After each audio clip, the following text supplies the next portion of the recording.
Kita beralih ke informasi lainnya, Saudara. Wapres Gibran Rakabuming membuka Festival Paskah yang digelar di Kota Kupang, Nusa Tenggara Timur. Wapres Gibran mengapresiasi gelaran festival ini membawa pesan damai dan toleransi.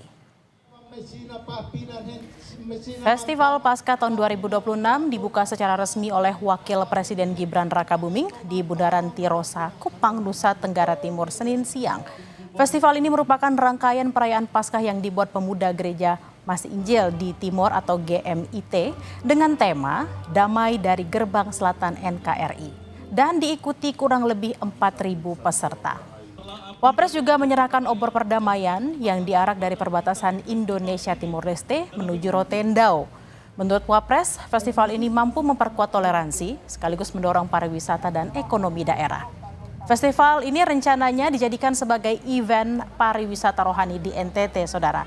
Selain membuka Festival Paskah, Wapres Gibran juga dijadwalkan mengunjungi gerai NTT Mart, SDI, Kaniti, dan melakukan panen di Agro Edu Wisata.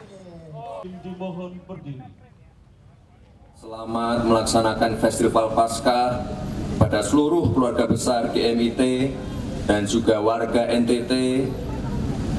Saya senang bisa hadir di tengah Bapak Ibu semua karena acara ini bukan hanya sekedar acara perayaan keagamaan, tapi juga membawa pesan tentang pentingnya perdamaian dan toleransi.